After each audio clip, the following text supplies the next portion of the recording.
Hello everybody, hello from Vietnam. I am going to come on today and talk about the keto diet. I thought about putting this on my professional health coaching page of Facebook, but I feel like this is a personal story, and I know that so many people are asking me about it, bringing it up when we talk about nutrition and dieting and that sort of thing. So keto, if you're not familiar with it, is simply cutting your carbs way down, little to no carbs, so that it puts your body in ketosis, which helps your body burn fat. And from the science that I've seen, from the testimonials that I've heard, it works. So for people who are doing it, I usually say, great, if you do that and get to your goal and then go to a normal lifestyle eating type, that's great.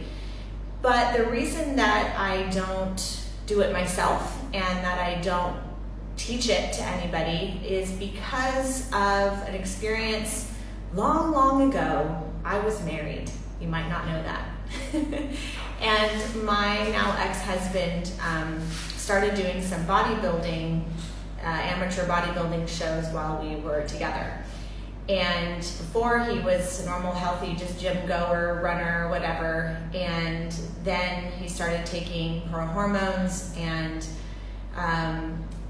looking to compete in bodybuilding. So, and I was a personal trainer at the time, and I actually even helped him with his schedule of carb cycling. So a little bit different than keto, where you have like a high carb, medium carb, low carb, and there's a schedule that you keep going on, which again works because he got in phenomenal shape, brought his body fat down to, I don't remember, less than 5%. However, living with him and being married to him, I got to see what that was like. And it was really not a great experience. Now, of course, I know some people will do it differently and they'll handle their emotions and the mental toll that being low carb has on you. But I got to experience that firsthand. And I joked about it in my fitness classes. I make jokes about bodybuilders and things like that. And there's a story when he was competing in his first competition, and you get really low carb the last couple of weeks, and then you start even dehydrating yourself, which none of that is actually healthy.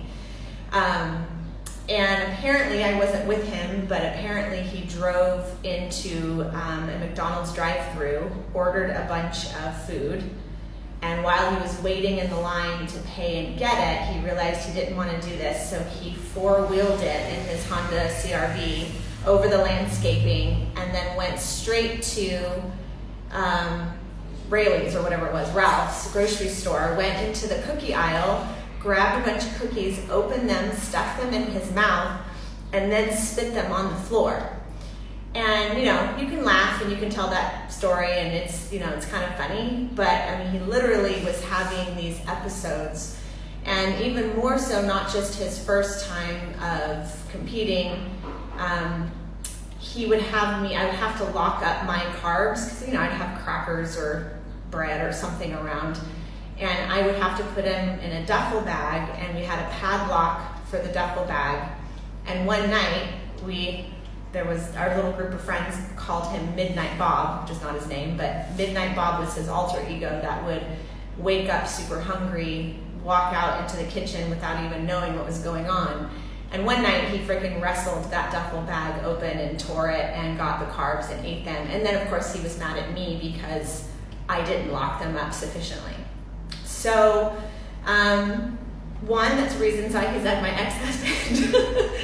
But two, I just, yes, scientifically it worked. His body was beautiful, and, if you're into that sort of thing.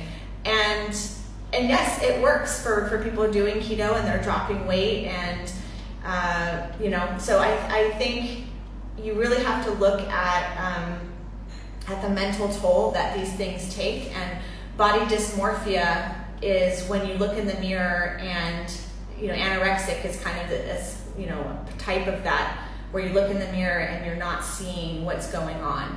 And I married him and thought he was attractive and didn't, that as we all know, that's not what it's all about.